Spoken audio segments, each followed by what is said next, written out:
দরুদ এত বড় ইবাদত, একবার দরুদ পড়লে আল্লাহ তাআলা 10টা রহমত দেন, 10টা গুনাহ মাফ করেন, 10টা মর্যাদা বাড়িয়ে দেন।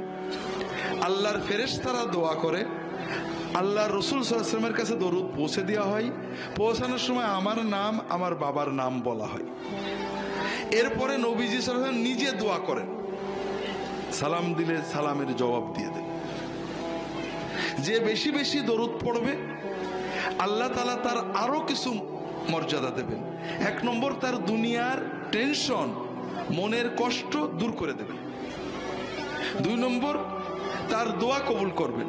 3 নম্বর, আখিরাতে সে রাসূলুল্লাহ সাল্লাল্লাহু আলাইহি ওয়াসাল্লামের শাফাআত পাওয়ার বেশি যোগ্যতা অর্জন করবে।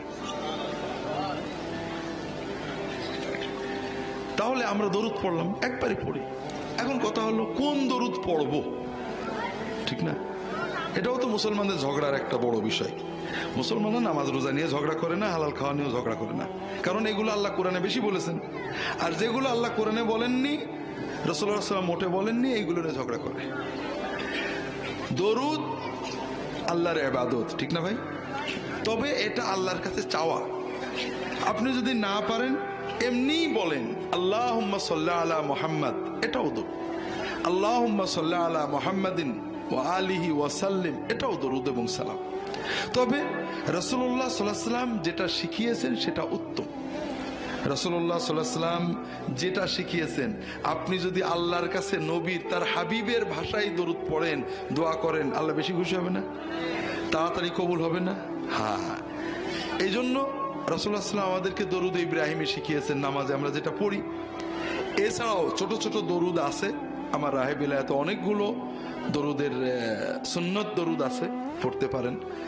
যে কোনো দরুদ আপনি একবার পড়লেন, এখনো শেষ হয়নি, আপনি আল্লাহর জিকির করলেন আজানের সাথে, নবীর দরুদ পড়লেন।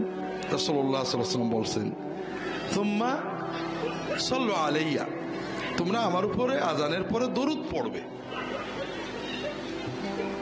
আমাদের দেশে নেই, বাংলাদেশের অনেক জায়গায় আছে।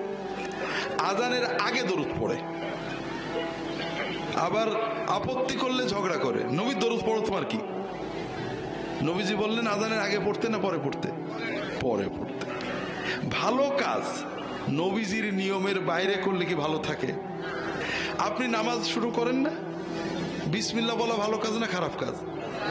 বিসমিল্লাহ আল্লাহু আকবার করবেন, হ্যাঁ? কি বলবেন? আল্লাহু আকবার, বিসমিল্লাহ বলবেন না? কে এত একটা ভালো কাজ করবেন না? কে? কারণ এই সময় নবীজি বিসমিল্লাহ বলা শেখাননি, এই সময় আল্লাহু আকবার বলাই হলো বিসমিল্লাহ।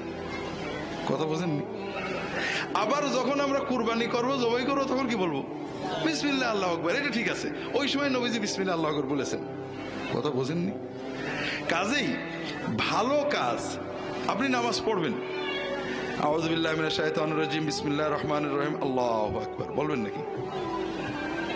আউযু বিল্লাহ ভালো কথা, বিসমিল্লাহ ভালো কথা, কিন্তু ইবাদত বন্দেগী নবীর শিক্ষার বাইরে যুক্তি তর্ক দিয়ে বানানোর মানেই হলো আপনি নবী মানেন না। নবী যে মানে সে যুক্তি খোঁজে না, সে নবী খোঁজে। আর নবী যে মানে না সে কি খোঁজে? যুক্তি খোঁজে। আমার দেখতে হবে নবী কেমন করে করেছেন আলাইহিস সালাতু ওয়াস সালাম।